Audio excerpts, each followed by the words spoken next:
Hello everyone, and welcome back to another Minecraft update video. This is Snapshot 20W51A. Hello everyone, and welcome back. Hello everyone.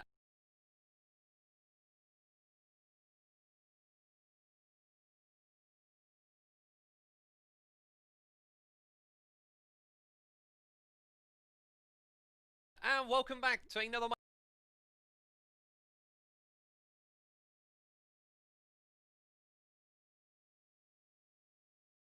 Minecraft update video. This is Snapshot 20W51A, and it is the last snapshot of the year 2020. Of course, there'll be more snapshots for 1.17 in the new year, but let's talk about this one right here. It introduces the axolotl mob, and in this video, we're going to learn all the things there is to know about this new mob that is just cute and adorable, and I love watching them swim around me right here. There are just a few other things in this snapshot, though. It's not a big one. It mainly focuses on the axolotl. So first of all, we're going to go over those other details. So first up, a brand new game rule. And if you've been following my channel over the years, this one is of particular interest to you and me. You see, I introduced this concept with command blocks that eventually became data packs where you would only require one person to sleep in a bed on a server. And by default in Minecraft, you need every player. So if you've got 4 players in a world, all 4 of them need to jump in a bed to pass the night.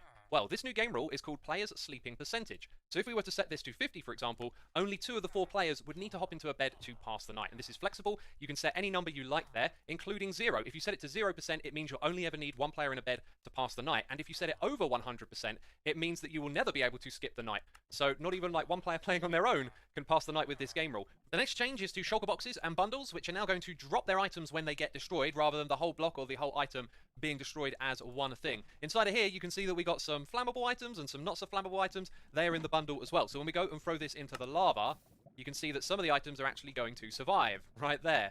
The thing is, though, all of the items actually get dispensed for a moment when the shulker box or the bundle is destroyed. You can kind of see it for a split second, but then those sticks and those diamonds, they get destroyed. And of course, some items can survive explosions, so let's go ahead and set off the TNT. The bundle will get destroyed, but the other items will be then dispensed, right? And you can see the nether star over here has survived.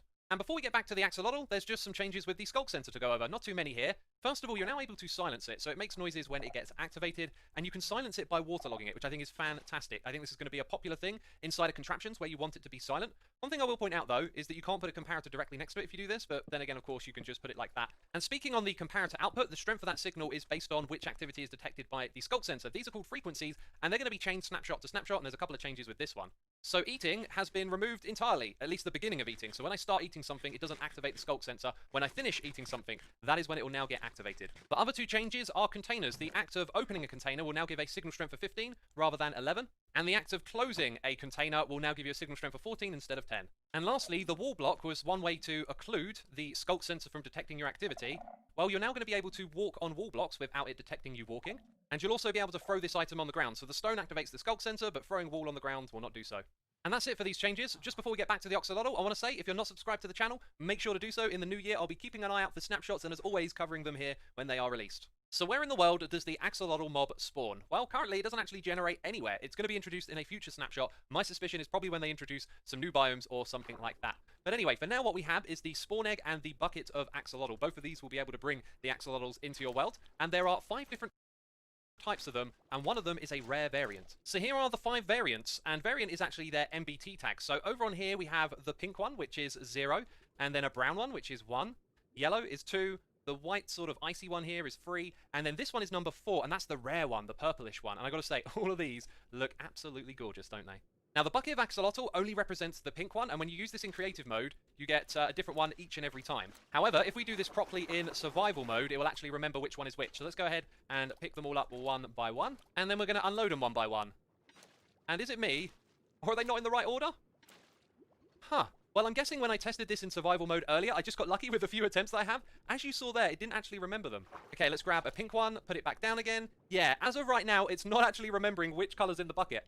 Now, in the intro, you might have noticed that the axolotls were very fond of me, and it's because I was holding a tropical fish in my offhand. But this works with both the tropical fish and the tropical fish bucket. You can use either of these things to lure the axolotl because they just love tropical fish. We can also use these to breed them as well. So if I right-click on it with a tropical fish bucket, it actually goes into breeding mode. And the same is for the tropical fish drop item as well. These things are pushing me around a lot. They're so cute. But yes, that's how we get to breed the axolotls. And did I just see it? Oh, little baby axolotl. You are breaking my heart, good sir.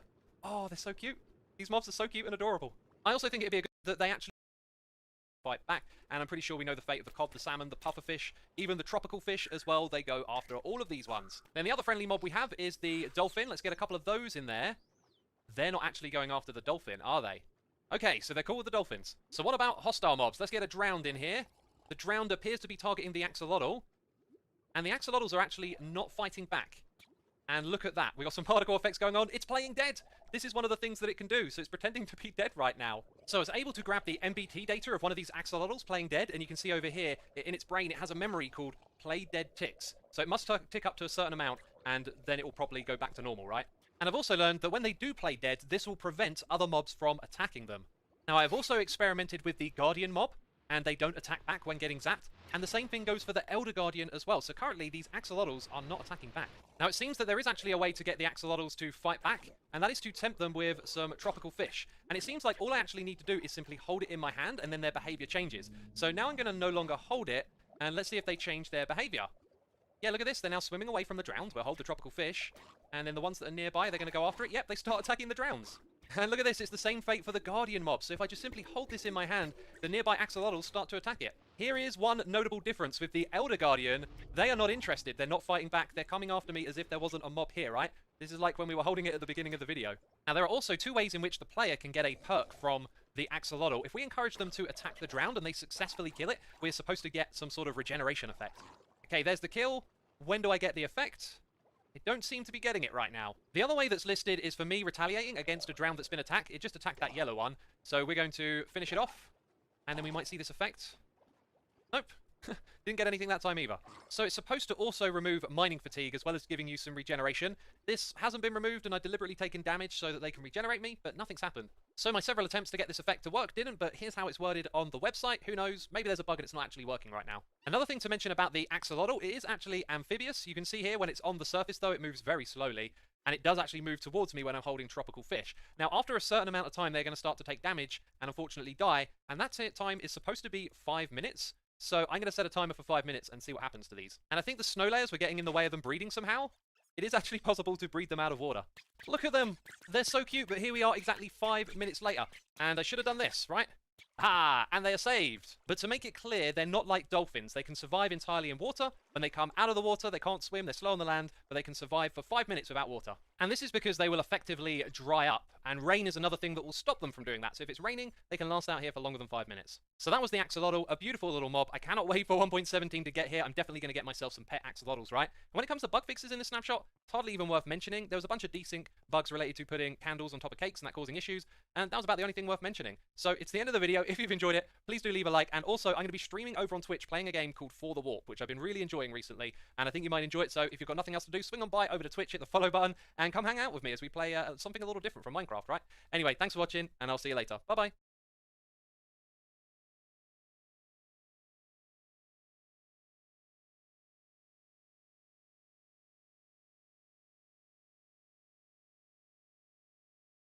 My friends, I've been hit by a wave of inspiration. And when I do these intros talking directly to you, I usually forget about the logo. So cue the logo, cue the music, welcome back to another episode of Hermitcraft, and in front of us is this glorious tower.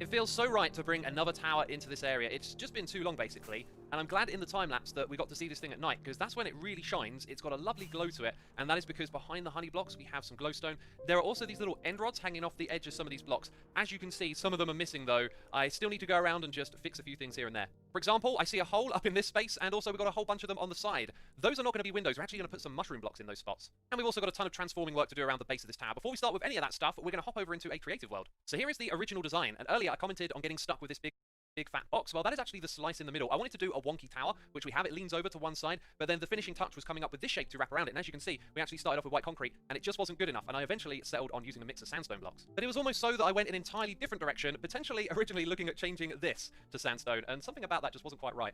And as you know in this game, there are many blocks, and when you got access to something like World Edit, it's super fun just to change out materials and see what something could look like with a different one. For example, we've been using a lot of dry kelp lately, and you know what? It's kind of got a little bit of a charm to it. And what's unique about this build is that you can kind of make a selection that slices through this way and only selects the part that you want to change, and then you can do it in the other axis as well, so we can change all of this white concrete. And as you can see, with commands, you can just make your build become something entirely different. And as you can see behind me, you can just get all types of carried away trying out different color combinations and blocks, and I had a lot of fun doing that, but it didn't take me long to settle on the white and the sandstone over here, which, as I've said, ties together our original theme with the desert. So back here on Hermitcraft, I've taken a moment to tidy up the end rods on either side.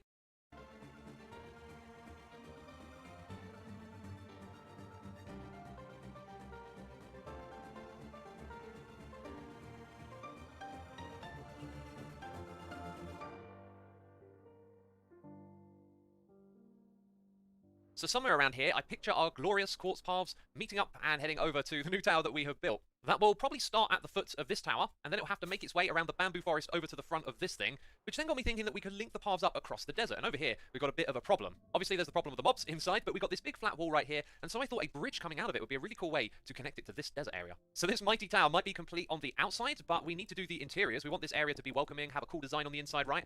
And currently, it is not that. Aha! We've got mobs in here. At the moment, only a zombie. A moment ago, loads of creepers just started pouring out of this thing. Hey, look, we've got a couple more. That guy totally just dropped 2 heads. How is that even possible? I don't think the loot tables are supposed to do that. It definitely just dropped 2 heads, right? And here on the old instant replay, you can see the mob is actually holding a cyan block. So this clearly means that it wasn't holding a head already and dropped 2 that way. So looks like we discovered a bug of some sort. So our next priority is to get the lead, and then we had 3 rounds. And I tell you now, it turned out really, really good. Right. There we go. Right. Game has begun. Go for it. Oh, Nice. 2 to 1. Nice. Oh, they were quick on the response. So now Alright. Who's going? Okay. Alright. you go, Mumbo. Go, Mumbo. Mumbo. Go Mumbo, go Mumbo. Go, Mumbo. Oh! Nice, nice. Impulse is out of the That's game. almost really embarrassing. Oh! We lost guard. Alright, I'll go. Okay, I'm gonna feint him. I'm gonna feint him. Okay. Oh, yeah, Nice, I got it. nice. Nice. Okay. Are we winning? Yeah, you got 3, they got 2. I can see. I I don't don't know. know. I don't know. Oh, nobody has a potion? Which side is it? I think they Keep don't it know. up, Oh, keep it oh! Okay. Come on, guys. Kraus is going in. Come on, Got Kraus. this, guys, got this. Oh, no! Oh dear. Ooh, how did This you could get be that? XP left! It landed right where Yeah. he was! He cheated! That was an amazing relog. Wow, what a strat!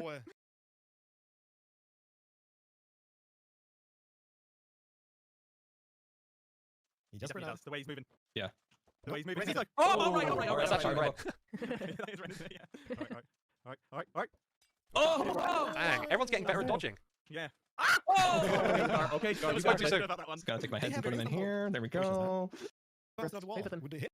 Out, that was fantastic. Tense last battle with Scar on his own, and it does mean that we're now trailing 3 to 2 points. But that, my friends, is it for this episode of Hermitcraft. I hope you've enjoyed it. If you have, leave a like, and in the next episode, we'll be doing some projects, but possibly playing some more mini games as well. So be on the lookout for that. But that's it from me. Thank you for watching, and I'll see you later. Bye-bye.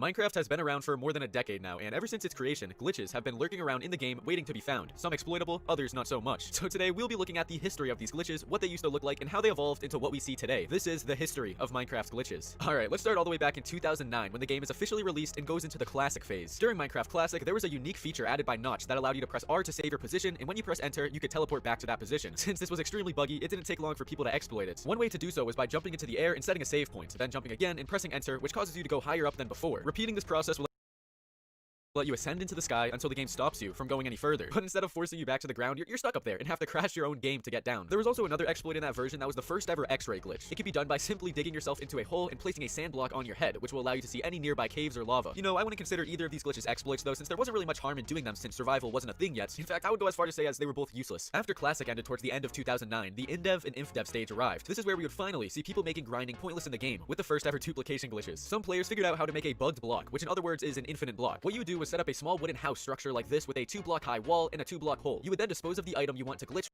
while aiming your crosshair right to the side of the block. If you aim it correctly, the last block dropped will become infinite, and you have now beaten the game. Another glitch, which isn't really a glitch, but I'm gonna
Mówisz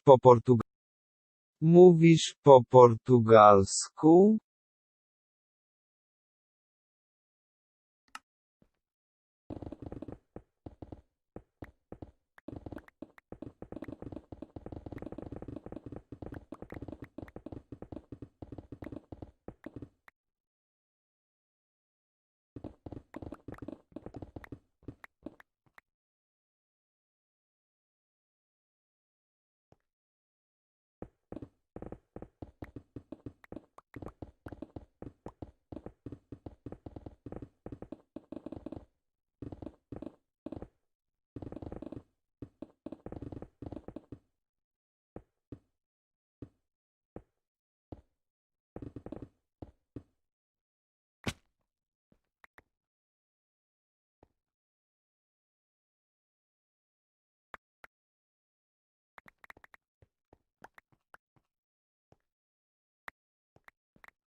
Ladies and gentlemen, welcome back to Villager Craft. Today, guys, we are doing a little bit more trading for some Lapis Lazuli with some of these villagers, many of whom are already locked out with their Lapis Lazuli trade. I need to go and get more gold and rotten flesh from the gold farm, so we can get more lapis. I think all these guys are actually locked out at the moment. Yes, they're all locked out at the moment, but we do have a little bit of lapis in here we've been gathering.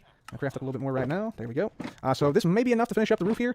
We have hundreds of lapis blocks that we still need, though, because that whole section on the other side over here, right over here, yeah, still needs to be filled in with the Lapis Lazuli blocks, but hopefully we'll get enough of the lapis to do that today. And in the meantime, I heard that there is a advent calendar that has been made here on Hermitcraft by B-Dubs and Tango, so I think I might try and go find that. And then later on, we're going to do some turf war stuff. We have a competition we have to do with XP Crafted, playing Falsus minigame, Grass Drop, so that should be pretty exciting as well. So yeah, let's go ahead and head on over to the advent calendar right now. I have to figure out where it's at. These guys are still all locked. So yeah, we'll go do that and then come back and do a little bit more trading. Okay, first challenge is actually finding this, and Christmas District about 400 blocks away. I think that is the way to go. Let's just see if we can find it. Just head on down. There's quite nice nether tunnel, which Falsus, I believe, has been building up. Looks like there's still a little bit of work to do here, but still nice to just have a pathway here nonetheless. That's beef. Said it was only 400 blocks, so it should be Scoralis right there. That looks like a wormhole of some point, of some type. That's awesome. There might be Etho down there, potentially. Not exactly sure, though. Let's see. This is definitely Suma. Not sure what that is. Maybe it's still down here? What's our coordinates right now? Minus 200. Said it was 400 blocks out, so that's it. That's all we got. This is the perfect...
Oh man, are we going to make it? We got 44 blocks left. This might be kind of close, actually. Especially if I make a mistake like that. There we go.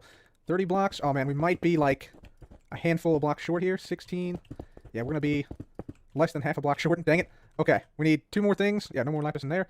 Just to cover up this final section. And then we're finally done. Alright guys, so I think we now have enough of these blocks to finish this project up. So there we go. We got our 42 Lapis Lazuli blocks right here. Put these down like so, I believe. There we go. And the roof is now completed. Nice. Fantastic. This project has taken quite a long time.